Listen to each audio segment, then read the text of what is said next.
कुंभ राशि वाले बंधु, स्वागत है आप सभी का मंथन भिंड यूट्यूब चैनल में। तो कुंभ राशि वालों, जरा ध्यान से सुनिए। अगले 3 से 5 दिन आपके जीवन के लिए बड़े महत्वपूर्ण है बंधुओं। याद रखना कि समय बड़ी ही विचित्र चाल चल रहा है। जहां एक तरफ नुकसान, घाटे, परेशानी आपके लिए तैयार खड़े हैं, वहीं दूसरी ओर कुछ ग्रहों ने मन बनाया है जो आपको आसमान की ऊंचाइयों तक ले जाकर ही रहेंगे। कह सकते हैं कि समय पलटेगा, तख्ता पलट ही हो जाएगा। कारण इसका यह है कि इन ग्रहों की चाल ही आपके लिए बेहद अनुकूल है, बहुत ही शुभ है। कौन से है वो ग्रह? मूल तौर पर देखा जाए तो 2-3 ग्रहों की बात हम यहाँ पर करेंगे, लेकिन एक ऐसा ग्रह है जिसे यदि आपने समझ लिया, उसके विचारों को आपने पढ़ लिया और उसके अनुरूप कुछ जरूरी बदलाव और उपाय क्रियाएं आपने यदि कर ली, तो 101% आपके जीवन में आने वाले 3 से 5 दिन बहुत ही आश्चर्यजनक होने वाले हैं। आपको बहुत आगे बढ़ाने वाले हैं, आपके जीवन के दुखों से, कष्ट, परेशानियों से आपको बाहर निकालने वाले हैं। तो इस लिहाज से बंधुओं, आज का ये कार्यक्रम आपके लिए बहुत महत्वपूर्ण होने जा रहा है। इसी के साथ साथ हम आपको बताएंगे एक ऐसा महाशक्तिशाली प्रयोग जो पिछले कार्यक्रम में भी हमने बताया था। उसी प्रयोग को आगे बढ़ाएंगे और उस प्रयोग में कुछ ऐसा और जोड़ेंगे जिससे कि देवता विवश हो जाए आपकी मदद करने के लिए। जी हाँ, बहुत ही शक्तिशाली प्रयोग है। कोई बताएगा नहीं, आपको पूरे YouTube पर कहीं देखने को नहीं मिलेगा, कहीं भी नहीं मिलेगा, क्योंकि बहुत सारे लोग तो इसके विषय में जानते ही नहीं है, क्योंकि ये बहुत गुप्त है। और बहुत सारे लोग जो जानते हैं वो इसके विषय में बात करना नहीं चाहते हैं, क्योंकि जोग जुगद और मंत्र उपाऊ फले तबहि जब करे दुराऊ। यानी कि वो लोग ये भी जानते हैं कि उपाय जो उनके लिए काम कर रहा है उसे जब तक छिपा कर रखा जाएगा, गुप्त रखा जाएगा, तभी तक वह काम करेगा। तो ऐसे में भला कौन अपनी बरकत आपको दे देगा उस उपाय को बताकर। लेकिन हम जैसे लोगों की चिंता नहीं है, क्योंकि हम माई के शरणागत हैं, उनके चरणों में बैठे हैं और हमारा पालन तो महामाई ही करती हैं। तो हमें इन चीजों से भय लगना ही नहीं चाहिए। कोई कहे तो वो माई का दास है ही नहीं, क्योंकि जहां माँ है वहां भय हो ही नहीं सकता है। अभय का वरदान तो माँ सबसे पहले देती हैं। ठीक है, तो अब मूल तौर पर देखा जाए तो कार्यक्रम में 3 महत्वपूर्ण विषय हम आपको बताएंगे, जल्दी जल्दी से बताएंगे, पूरे ध्यान के साथ सुनना। पहले हम आपको बताएंगे 5 बड़ी भविष्यवाणियां जो इस समय और काल पर आपके जीवन पर पूर्ण रूप से प्रभाव डालेंगी, आपके समय को, आपके जीवन को रूप आकार देने वाली हैं। महत्वपूर्ण भविष्यवाणियों की बात करेंगे, उल जलूल बातें नहीं करेंगे। दूसरा, यहां पर हम आपको बताएंगे इस ग्रह के विषय में जो इस समय आपकी गोचर कुंडली में बहुत अच्छे परिणाम देने की तैयारी कर रहा है, लेकिन शायद आप इसके अच्छे रिजल्ट ले नहीं पा रहे हैं। कोई ना कोई त्रुटि है और त्रुटि होगी ही, हम आपको अभी बताएंगे तो आप समझ जाएंगे। तीसरा, सबसे महत्वपूर्ण उपाय की बात करेंगे। बहुत शक्तिशाली उपाय है, इसे करके जरूर देखना, आपका उद्धार होगा, कल्याण होगा और हमें बहुत हर्ष होगा, बहुत आनंद आएगा कि हमारी वाणी के माध्यम से महामाई ने आपका कल्याण कर दिया। उम्मीद करते हैं कि आप सारी बातें समझ रहे हैं, कार्यक्रम को मिस नहीं करेंगे, अंत तक जरूर देखेंगे। महामाई के दर्शन करिए इसी बात पर और कमेंट में पूरे भाव भक्ति के साथ लिख डालिए, जय मां बगलामुखी कृपा करो। महामाई के लिए यह भी लिखिए कि हे महामाई, हम आपके परिवार के बच्चे हैं, हम पर अपनी कृपा बनाए रखिए, हमारी रक्षा करिए। साथ ही साथ अष्टलक्ष्मी यंत्र, श्री यंत्र आपके इंतजार में बैठा है, मंगवा लीजिए। यंत्रों का राजा है। जिस घर में श्री यंत्र रखा है, अगर वह जागृत है, अभिमंत्रित है और समय समय पर उसकी ऊर्जा का वर्धन किया जा रहा है शुद्धिकरण के साथ, तो वह श्री यंत्र पैसे का, धन का, बरकत का, खुशहाली का मैग्नेट होता है। जी हाँ, बहुत सारे लोग इससे भी बहुत लाभ ले रहे हैं, लेकिन वो किसी को बताएंगे नहीं। उन्हें कोई गुरु मिल गया, सदगुरु मिल गया, जिसने श्री यंत्र का सही उपयोग बता दिया, तो वो लोग बताएंगे नहीं आपको, कोई नहीं बताएगा, लेकिन हम आपको जरूर बताएंगे, 100% बताएंगे। ठीक है, तो इस श्री यंत्र को जल्दी से जल्दी मंगवा लो और इसके विधि विधान को भी समझ लो और फिर देखो लाभ क्या होता है, आपको पता लगेगा। चलिए अब अपने मूल विषय को शुरू करते हैं, बात करते हैं भविष्यवाणियों की। जय माई की बंधुओं, ज्योतिष और तंत्र विद्या के क्षेत्र में आचार्य अमित एक जाना माना नाम है। पूज्य गुरुदेव के साधनाओं और ज्योतिष विद्या के अनुभव बेहद दिव्य है। जी हाँ, पूज्य गुरुदेव ने जिसकी भी कुंडली का विश्लेषण किया और कुंडली के अनुसार उसे सटीक उपाय व महामाई माँ बगलामुखी की विशेष कृपा दी, उसके जीवन में सकारात्मक बदलाव तो आए ही है। फिर चाहे समस्या कितनी ही कठिन क्यों ना हो, समाधान तो अवश्य हुआ है। अब ऐसे में यदि आप भी अपने जीवन की किसी बड़ी समस्या से जूझ रहे हैं, जैसे कि कर्जा बढ़ता ही जा रहा है, काम धंधा और व्यापार सब रुक चुका है, रिश्ते नातों में तनाव हद से ज्यादा बढ़ गया है, पूरा जीवन ही नकारात्मकताओं से भर गया है, तो ऐसे में यही सही समय है जब आप श्रेष्ठ गुरु से मार्गदर्शन प्राप्त करें और जीवन के अंधकार को समाप्त कर दिव्य प्रकाश की ओर कदम बढ़ाएं। वीडियो में दिए गए नंबरों पर तुरंत संपर्क करिए और अपनी कुंडली का विश्लेषण व समाधान पूज्य गुरुदेव के द्वारा करवा लीजिए। देर ना करें, आपके देवी देवताओं के आशीर्वाद से ये मौका खुद चलकर आपके पास आया है, इसे गंवाना नहीं है। अभी फोन करें और गुरुदेव से मार्गदर्शन प्राप्त करें। महामाई आपका कल्याण करें। धन्यवाद। चंद्रमा की बात करेंगे तो इस समय और काल पर जब आप ये कार्यक्रम देख रहे हैं, चंद्रमा केतु के साथ गोचर कर रहे हैं। केतु इस समय कुंडली में आपकी बहुत प्रबल होकर बैठा है। जी हाँ, अपने ही नक्षत्र में गोचर कर रहा है और 5 दिसंबर तक करता रहेगा। और इसकी दृष्टि और इसकी जकड़ 2 देवग्रहों पर है, सूर्य पर और चंद्रमा पर। दोनों ही तो सबसे महत्वपूर्ण है। चंद्रमा के साथ अपनी युति बनाकर बैठा है, तो इसके क्या परिणाम होंगे? इसके 2-3 परिणाम होंगे। सबसे पहला परिणाम है मन का अशांत हो जाना, अकेलापन हो जाना, जीवन में खालीपन हो जाना, मेहनत प्रयासों के फल चोरी हो जाना और झूठे लांछन आरोप लग जाना। जी हाँ, ये ऐसे फल हैं जो आपको अंदर से तोड़ेंगे, दुख देंगे, तकलीफ देंगे, मन को अशांत करेंगे। दूसरा यहाँ पर यह है इसका नकारात्मक फल। सकारात्मक भी होगा, उसे भी बताएंगे, केवल नेगेटिव नहीं, पॉजिटिव भी बताएंगे। जो है सो है वो बताएंगे, जितना है उतना बताएंगे, अतिशयोक्ति तो है नहीं। तो दूसरा यह है कि चलते कार्यों में बाधा, निगेटिविटी आ जाना, कार्यों में अड़चन आ जाना, बिना मतलब में किसी कार्य में ऐसी कोई रुकावट आ जाना जिससे कि आप परेशान होंगे, स्ट्रेस में आएंगे, तनाव में आएंगे। बाहर निकलेंगे जरूर, ऐसा नहीं है कि फंसे रह जाएंगे, लेकिन बाहर निकलने की कीमत चुकाएंगे आप तनाव के रूप में। ठीक है। तीसरा सबसे महत्वपूर्ण, रिश्ते। आपके रिश्ते कहीं ना कहीं कमजोर पड़ेंगे। कोई कितना ही प्रेमी क्यों ना हो, कितना ही आपसे प्रेम करे, कितना ही आपसे सद्भाव रखे, वो कहीं ना कहीं आपसे कटता हुआ सा दिखाई देगा, दूर होता हुआ सा दिखाई देगा। आपको वह रिश्ता खुद समझौता करके अपनी ताकत से निभाना होगा। हर रिश्ते की बात हो रही है यहाँ पर। ठीक है। अब सबसे महत्वपूर्ण बात कि ये जो समय और काल है, इसमें केतु की ही बात कर रहे हैं। इस समय और काल पर कुछ अच्छी चीजें भी हैं। अच्छी चीजें यह है कि आप अपने आप को समझ रहे हैं, आत्म मंथन कर रहे हैं, अपनी त्रुटियों को बाहर निकाल रहे हैं और अपने आप को मजबूत कर रहे हैं। पॉजिटिव ऊर्जा के साथ, धर्म के साथ जुड़ रहे हैं। ध्यान, मेडिटेशन, उपाय, क्रियाएं, पूजा पाठ, अनुष्ठान में आपकी रुचि बढ़ रही है। तो ये तो बहुत अच्छी बात है। केतु आध्यात्मिक है, गुरु का चेला है, तो यहाँ पर वो आपको आध्यात्मिकता की ओर ले जाएगा। साथ ही साथ आप स्पिरिचुअल मैच्योरिटी भी हासिल कर रहे हैं। मतलब इसका क्या है? इसका मतलब यह है कि आप ये समझ रहे हैं कि अगर कोई व्यक्ति आपके साथ बुरा बर्ताव कर रहा है तो वो क्यों कर रहा है, उसका कारण आपके पास है। क्योंकि आपको पता है कि कहीं ना कहीं वो किसी न किसी रूप में आपका प्रारब्ध है, आपका कर्म ही है जो लौट कर आपके पास आया है। तो अब आपको दुख नहीं हो रहा है, अब आपको बेचैनी नहीं हो रही है, अब आप तिलमिला नहीं रहे हैं। अब आप समझ रहे हैं कि हाँ, ये क्यों हो रहा है। कोई धोखा देता है तो क्यों देता है, जीवन में कष्ट होते हैं तो क्यों होते हैं, नकारात्मकताएं आती हैं तो क्यों आती हैं। ये सब के जवाब, आध्यात्मिक जवाब आपके पास अब हैं। कैसे हैं? पहले तो आप अपने अनुभवों से, अपने ज्ञान के माध्यम से, जो आपने जीवन में खींचतान और जो उतार चढ़ाव देखे हैं उनके माध्यमों से सीखा। दूसरा कि गुरुओं की वाणी से आपने सीखा, जाना, खुद भी अध्ययन किया। इन चीजों से तो आपको ये चीजें पता चलेगा। अब यहाँ पे पारिवारिक वातावरण की बात करेंगे तो देखो, घर के बड़े बुजुर्ग आपसे सहयोग नहीं करेंगे, आपके नेगेटिव ही होते दिखाई देंगे। पिता के साथ और भाई के साथ, खास तौर से बड़े भाई के साथ किसी बात को लेकर बहस हो सकती है, मनमुटाव हो सकता है, तनाव की स्थिति हो सकती है। पिता की सेहत और माता की सेहत खराब हो सकती है। इसी के साथ साथ परिवार में कहीं ना कहीं आपको ऐसा लगेगा जैसे कि आपको इग्नोर किया जा रहा है प्लान करके, और आपका दोहन शोषण करने की तैयारी चल रही है। ये बातें अच्छी नहीं है, नेगेटिव है, लेकिन क्या करें, यही तो सच्चाई है। बहुत सारे लोग जो इस कार्यक्रम को इस समय देख रहे हैं वो यही अनुभव कर रहे हैं, यकीन मानिए। और सबसे बड़ी बात यहाँ पर कि आपने खूब किया लेकिन आपको नहीं मिला, ये परिवार की स्थिति। वैसे सब साधारण रहेगा, शांत रहेगा। जब तक आप मौन हैं, शांत हैं, तब तक पारिवारिक वातावरण भी मौन रहेगा और शांत रहेगा। कुछ भी खास बड़ा परिवर्तन नहीं होगा। कोई धार्मिक मांगलिक कार्यक्रम भी हो सकता है। परिवार के किसी सदस्य के प्रति कोई खुशखबरी आपको सुनने को मिल सकती है। आप तो अच्छे व्यक्ति हैं, सद्भावना रखने वाले व्यक्ति हैं, तो आपको अच्छा ही लगेगा, बुरा नहीं लगेगा।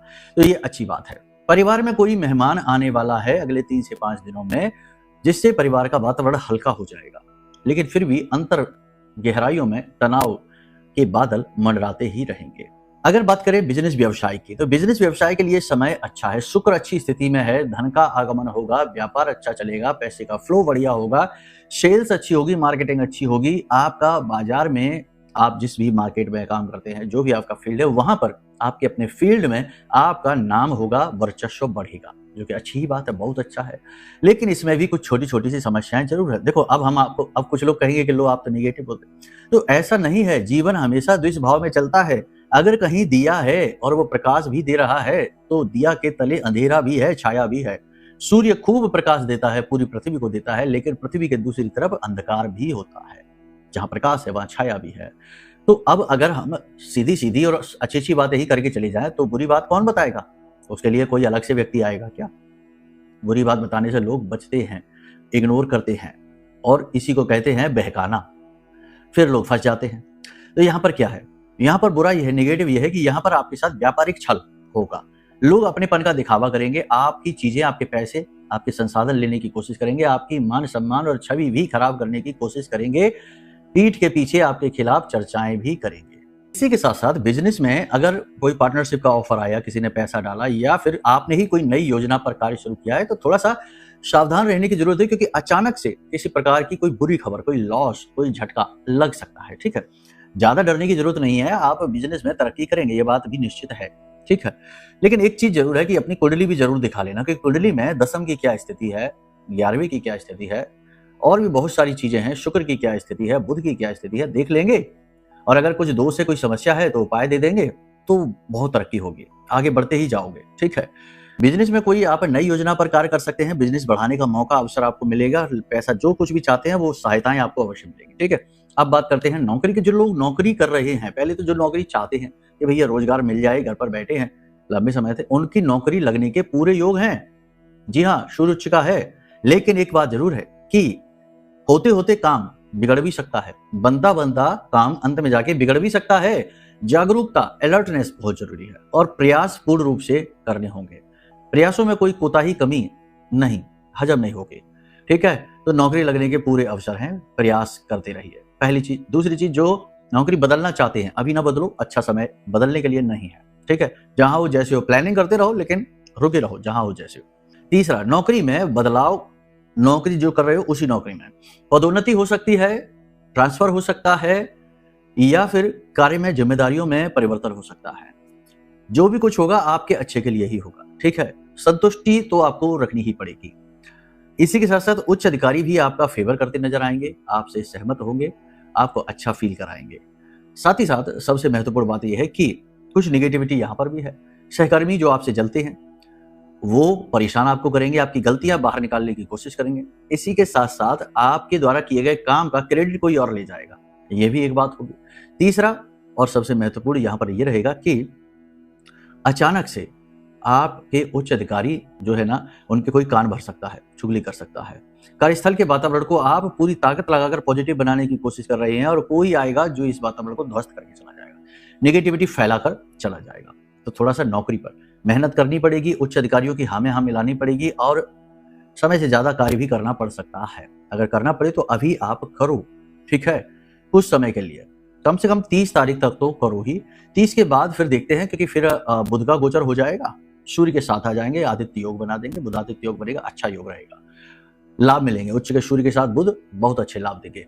फिलहाल के लिए आप अभी इसी तरीके से चलिए। ठीक है, अब सरकारी कार्य आपके जो चल रहे हैं किसी प्रकार के, उनमें अड़चन आ सकती है, कोई झटका लग सकता है, गवर्नमेंट की तरफ से आपको कोई नोटिस आ सकता है, किसी प्रकार का चालान, पेनल्टी वगैरह आपके ऊपर लग सकती है।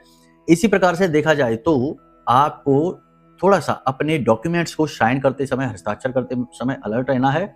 और सबसे बड़ी बात यहाँ पर यह है कि जागरूक रहिए, किसी पर भी अंधा विश्वास न करिए। जिस पर भी विश्वास करेंगे विश्वास तोड़ेगा जरूर। और नए और अनजान लोगों पर भी एकदम से भरोसा नहीं कर लेना। हालांकि लोग आएंगे, मीठी मीठी बातें आपसे जरूर करेंगे, लेकिन संभल कर रहिए, अलर्ट रहिए। खर्चों पर भी आपको नियंत्रण रखना होगा, क्योंकि खर्चे भी आपके जीवन में आएंगे। इस समय खर्चीला समय ही चल रहा है, पैसा खर्चा होता जाएगा, एक तरफ से आता जाएगा, दूसरी तरफ से निकलता जाएगा। तो खर्चों पर नियंत्रण रखिए, सरकारी मामलों पर पूरी दृष्टि रखिए। कोई भी गलत कार्य करने का अवसर यदि मिले तो ना करिए, जैसे घूस रिश्वत लेने का अवसर, किसी को रिश्वत देना, या कोई भी अनैतिक कार्य, गलत कार्य ना करिए। विश्वासघाती लोगों को पहचानिए, शत्रुओं को पहचानिए, अपनों में ही छुपे हुए शत्रुओं को पहचानिए। लोगों की भावनाओं को भी देखिए, समझिए, अच्छे के साथ अच्छा करिए, बुरे के साथ बुरा व्यवहार ठीक हो सकता है, लेकिन अच्छे के साथ बुरा व्यवहार कर दिया, गड़बड़ है, परेशान हो जाओगे। आपकी ईमानदारी, आपकी सच्चाई और आपकी अच्छाई का दुरुपयोग होगा, ये बात 100% तय है। ठीक है। बात करते हैं आयात और निर्यात की। जो लोग आयात निर्यात का काम करते हैं उनका काम अच्छा चलेगा, छोटी मोटी अड़चने रहेंगी, लेकिन आप अपने कॉन्टैक्ट का प्रयोग करेंगे और अड़चनों से बाहर निकल जाएंगे। एक चीज यहाँ पर हम आपको और बता दें, महत्वपूर्ण, सबसे महत्वपूर्ण, बड़ी मदद आपको मिलेगी, अचानक से बड़ी मदद मिलेगी। कोई भी अड़चन, कोई भी परेशानी आप गुजर रही हैं इस समय पर, अगर आप धार्मिक प्रवृत्ति के इंसान हैं तो आपको बड़ी मदद मिलेगी। दूसरा, बहुत अच्छे योग बनने वाले हैं। नजदीकी भविष्य में, निकट भविष्य में आप भूमि से जुड़े सुख हासिल कर पाएंगे। इसी के साथ साथ सबसे महत्वपूर्ण बात कि वाहन सुख भी आपको मिलने वाला है। जो लोग विवाह के लिए तैयार हैं उनको विवाह रुक सकता है, ठहर सकता है, थोड़ी बहुत संभावना इसकी भी बन रही है, पूर्ण तो नहीं कहेंगे। लेकिन एक और बात है कि वैवाहिक जीवन की यहाँ पर बात करेंगे तो वैवाहिक जीवन अच्छा रहने वाला है। बस दाम्पत्य जीवन साथी के साथ तालमेल बैठाने में थोड़ी बहुत परेशानी हो सकती है। जीवन साथी छोटी छोटी बातों पर रुष्ट हो सकते हैं और अपनी मनमानी करते दिखाई देंगे, आपको मजबूर करेंगे कुछ करवाने के लिए, यानी कि आपके ऊपर हावी होने की कोशिश करेंगे, लेकिन आपको उनका ख्याल रखना है। जीवन साथी की गिरती हुई सेहत आपके लिए थोड़ा तनाव का विषय रहेगी, आप उनका ख्याल रखने की पूरी कोशिश करेंगे। आपका जीवन साथी आपको कोई गिफ्ट उपहार देने वाला है जो कि अच्छा ही है। प्रेमी जीवन की बात करें तो नए प्रेम संबंध बनेंगे। पुराने प्रेम संबंधों में थोड़ी बहुत तनाव और अविश्वास दिखाई देगा, लेकिन आप अपनी सद्बुद्धि का प्रयोग करें। तीसरे व्यक्ति को बीच में एंट्री ना होने दें। स्वास्थ्य सेहत की बात करेंगे तो स्वास्थ्य सेहत अच्छा रहेगा, बस पेट में किसी प्रकार का दर्द तकलीफ हो सकती है, बुखार आ सकता है, सुस्ती और थकान रहेगी, आलस्य का भाव मन में रह सकता है। लंबी दूरी की यात्राओं को आपको अवॉइड करना पड़ेगा। यात्रा आपको निश्चित तौर पर अगले 3 से 5 दिनों में करनी ही पड़ेगी, लेकिन आप कोशिश करें कि इन यात्राओं को, लंबी दूरी की यात्राओं को अवॉइड करें। रात्रि के समय यात्रा करने को अवॉइड करें और यात्रा के समय सावधानी रखें, आपका कोई सामान चोरी हो सकता है, खो सकता है। यहाँ पर 2-3 चीजें हैं जिनका आपको ख्याल रखना है। वाहन अपना ही चलाएं, सुनसान स्थान पर, एकांत स्थान पर जाने से थोड़ा सा बचें और अज्ञात और अनजाने लोगों के साथ ज्यादा घूमने फिरने में विश्वास ना रखें। इन चीजों का आप ध्यान रखिए। किसी के द्वारा दी गई चीजों को आप खाएं पिए ना, प्रसाद भी भले क्यों ना दे, लेकिन तब भी ना खाएं। नेगेटिविटी, तंत्र मंत्र और नकारात्मकता का इस समय पर भय है, क्योंकि केतु की गिरफ्त में देवग्रह हैं, तो नकारात्मकता हावी हो सकती है आपके ऊपर, तो थोड़ा इसके लिए आप अलर्ट रहिए। इन चीजों का भय है आपके ऊपर। एक सबसे बड़ी बात यहाँ पर यह है कि इस समय और काल पर यदि हो सके तो आप प्रतिदिन मंदिर जरूर जाइए और कोई विशेष अनुष्ठान कर लीजिए, ये बहुत अच्छा रहने वाला है। अब बात करते हैं उस ग्रह की, उस जो आपको रंग से राजा बना सकता है। बात करते हैं शुक्र की। इस समय और काल पर शुक्र की स्थिति अच्छी है, अपनी ही राशि में गोचर कर रही है और किसी भी पाप ग्रह से दूषित नहीं है, बहुत अच्छी स्थिति में है। यहाँ पर हम आपको बता दें कि शुक्र के साथ कई सारी बातें जोड़ी जाती हैं। कभी शुक्राचार्य, दैत्य गुरु शुक्राचार्य कहा जाता है, कभी माता लक्ष्मी कहा जाता है, लेकिन हम आपको बता दें कि ज्योतिष में शुक्र को स्त्री ग्रह कहा गया है और स्त्री यानी माता लक्ष्मी, तो माता लक्ष्मी का प्रतिरूप माना गया है शुक्र को। तो इस लिहाज से देखा जाए तो शुक्र इस समय पर आपको धन लक्ष्मी के विशेष लाभ कराएंगे और आपके जीवन की जो अर्थ से जुड़ी, पैसे से जुड़ी समस्याएं हैं उनका समाधान करेंगे। पैसे से ही बहुत सारी समस्याओं का उद्गम होता है, पैसा केंद्र होता है बहुत सारी समस्याओं का, तो जो धन से जुड़ी समस्याएं हैं वो समाप्त होने वाली हैं। अब इसके लिए आपको कुछ चीजें हैं जिनका ध्यान रखना होगा। शुक्र केवल धन की समस्याएं दूर नहीं करते, बल्कि आपकी स्वास्थ्य सेहत का भी ख्याल रखते हैं। आपका जो रक्त का शुद्धिकरण है, आपकी हड्डियों की जो ताकत है, आपका जो रज है, वीर्य है, इसकी शक्ति है, ये शुक्र है। प्रजनन शक्ति शुक्र है। आपके चेहरे का तेज शुक्र है। आपकी आभा मंडल, आपकी ऊर्जा, पॉजिटिव एनर्जी शुक्र है। और अगर आपका शुक्र खराब है तो आप राहु का रूप बन जाते हैं, रोगी, बीमार और नकारात्मक। अपने घर के वातावरण को शुद्ध रखने की कोशिश करें, साफ सुथरा रखें अपने घर को, अपने बाथरूम को, अपने बेडरूम को, और फटे पुराने कपड़े न पहने, न बिछाएं और न फटे पुराने पर्दों को टंगे रहने दें, इन्हें आप हटा दें। एक सबसे बड़ी बात यहाँ पर है कि आज जब आप इस कार्यक्रम को देख रहे हैं, आज से लेकर 7 दिनों तक लगातार अगर आप इस उपाय को करते हैं तो आपका शुक्र बहुत अच्छा होने वाला है, बहुत ही अच्छा। क्या है उपाय, ध्यान से सुनिए। कांच की एक कटोरी में आपको खीर भरनी है, मीठी खीर बनाइए, बढ़िया सी कोई भी खीर बनाइए, आप खीर बनाइए और ले जाकर उसे भगवान हनुमान जी के मंदिर जाइए और वहां पर राम दरबार है तो प्रभु श्री राम और सीता मैया के पास रखिए उस खीर को, और वहीं पर बैठकर ओम नमो भगवते वासुदेवाय इस मंत्र का जाप कर लीजिए। ठीक है, भगवान विष्णु का यह मंत्र है और खीर जो है वो शुक्र का प्रतीक है। माता लक्ष्मी अति प्रसन्न होंगी आपसे। आप ये खीर वहां पर रखिए और जाप करिए, वहां पर आप दीपक जलाइए, हो सके तो तुलसी काष्ठ का दीपक जलाइए, यानी सूखी हुई तुलसी है उसकी लकड़ियां ले लीजिए और उसके ऊपर आप कलावा, सूती कलावा है, उसे लपेटकर घी में डुबोकर मिट्टी के दिए पर रखकर उसे आप जलाइए और आप देखिए चमत्कार। उसके बाद फिर आप उस खीर को उठाइए और छोटे बच्चों में बांटिए, खास तौर से कन्याओं में। ठीक है, इन्हें आप बांटिए और खुद भी आप उसे उपभोग कर सकते हैं। उसके बाद बस अपने कामकाज में लग जाइए। एक छोटा सा इत्र तिलक का उपाय हमने आपको बताया था पिछले कार्यक्रमों में, इत्र तिलक भी जरूर लगाइए, आपका शुक्र प्रबल हो जाएगा। अगर अब भी आपको लाभ न मिले और लगे कि शुक्र आपका बहुत ज्यादा खराब है, कैसे पता लगेगा? दाम्पत्य सुख में कमी है, पैसे की तंगी बहुत ज्यादा है, कर्जे में बहुत ज्यादा डूबे हो, कोई मार्ग नहीं दिख रहा है और चेहरे पर भी रौनक गायब होती जा रही है, रूखा सूखा सा चेहरा होता जा रहा है, तो समझो आपका शुक्र ठीक ही नहीं हो रहा, खराब होता जा रहा है। तो इसके लिए आप 7 दिन तक लगातार बतासे और एक सिक्का, वैसे तो चांदी के सिक्के का नियम है, लेकिन आप कोई भी सिक्का ले लेना, सफेद सा हो, चमकीला सा हो। एक सिक्का, पोटली सफेद रंग की यानी रूमाल में पोटली बनाइए और अपने सिर से 7 बार उल्टा उछाल कर बहते जल में प्रवाहित करिए। 7 दिन तक लगातार इस उपाय को करने से बुरे से बुरा शुक्र अनुकूल होने लग जाएगा। ठीक है, इन क्रियाओं को आप करिए। इसी के साथ साथ हमने आपको रज दीपक का एक उपाय बताया था, उस उपाय को आप करिए, बहुत अच्छा उपाय है। करना क्या है कि आपको अपने घर के दरवाजे की मिट्टी लेनी है, उसमें थोड़ी सी तुलसी मैया के चरणों की मिट्टी लगानी है, उसमें थोड़ा सा गंगा जल डालना है, गुलाब जल भी आप डाल सकते हैं और उसमें थोड़ी सी हल्दी, थोड़ी सी केसर, थोड़ा सा चंदन मिला लीजिए और इससे लेप करके एक दिया बनाइए। अगर मान लो मिट्टी कम है तो मिट्टी का एक दीपक लीजिए और उसके आसपास इसका लेपन करिए और इसमें यदि आप तुलसी काष्ठ का दीपक जलाते हैं तो आपके वारी न्यारी निश्चित है, कोई रोक ही नहीं सकता कि आपकी तरक्की होगी ही होगी। अब एक चीज यहां पर है कि अगर आपकी जन्म पत्री में शुक्र की स्थिति खराब है, ठीक है, शुक्र अच्छी स्थिति में नहीं है, यानी कि 6-8-12 में बैठा हुआ है या फिर सूर्य के साथ युति बनाकर बैठा है या फिर राहु के साथ ही युति बनाकर बैठा है, तो ये कहीं ना कहीं बुरे परिणाम देगा ही देगा, आपको कर्जे में डुबाएगा ही डुबाएगा और तंत्र मंत्र और नकारात्मकता का भाव बहुत देगा। तो सबसे पहले आप एक काम करिए कि अपनी कुंडली का आकलन जरूर कराइए। इसी के साथ साथ कई बार जीवन में तंत्र मंत्र लोग कर देते हैं या आपकी अपनी स्वयं की गलती से ही आप तंत्र मंत्र को अट्रैक्ट कर लेते हैं अपने जीवन में। तो ऐसी स्थिति में तंत्र मंत्र से बचने के लिए दैवीय कृपा, क्योंकि देवी देवताओं की कृपा जिसके ऊपर होती है उसका शुक्र अपने आप अच्छा हो जाता है, कोई उपाय किए बिना ही। क्योंकि पहली सिद्धि, कोई भी देवी देवता की पहली प्रथम सिद्धि होती है श्री की सिद्धि, तो यानी शुक्र की सिद्धि, यानी पैसे की, धन की, महामाई माँ लक्ष्मी की सिद्धि। तो आपको देवी की, माँ बगलामुखी की सुरक्षा की, सिद्धि की और उनकी कृपा की बहुत आवश्यकता है। इसके लिए आप महामाई का यह महारक्षा कवच जरूर खरीदें। यह महारक्षा कवच इतना शक्तिशाली है कि यह सीधे आपको महामाई माँ बगलामुखी से जोड़ देगा और इस समय और काल पर यह कवच लेना तो बहुत ही लाभदायक है, क्योंकि 24 अप्रैल को माई का प्राकट्य दिवस है, जन्मोत्सव है और इसके बाद 7 दिनों तक महामाई के दिन कहे जाते हैं। तो ये 7 दिनों में आप यदि कवच मंगा लेंगे तो आपका बेड़ा पार हो जाएगा, माई की कृपा का वाहन आपको मिलेगा और आप बड़ी से बड़ी समस्या से, तूफानों से बाहर निकल जाएंगे। ठीक है, तो बस इन उपायों को करिए। महामाई का यह महारक्षा कवच मंगवा लीजिए, अष्टलक्ष्मी यंत्र मंगवा लीजिए जो कि स्वयं माता लक्ष्मी ही हैं, उन्हें मंगवा लीजिए, अपने घर में विराजमान करिए पूरे भाव के साथ और फिर देखिए कैसे जीवन चमकता है हीरे की भांति। यही तो होता है, तरीका भी तो यही है। तो चलिए, यहां तक सारी बात आपने समझ ली है। अब इन बातों को अपने जीवन में उतारिए, जो उपाय बताए उन्हें करिए, सावधानियां जो बताई हैं उन्हें अपने जीवन में लेकर आइए और बस माई की कृपा के पात्र बनिए और आगे बढ़िए। जीवन आपको बहुत सुंदर फल प्रतिफल देने वाला है। ठीक है, चलिए अपनी वाणी को अब हम यही विराम देते हैं, पूरे भाव और प्रेम के साथ, भक्ति के साथ। एक बार बोलिए, जय माई की, जय मां बगलामुखी।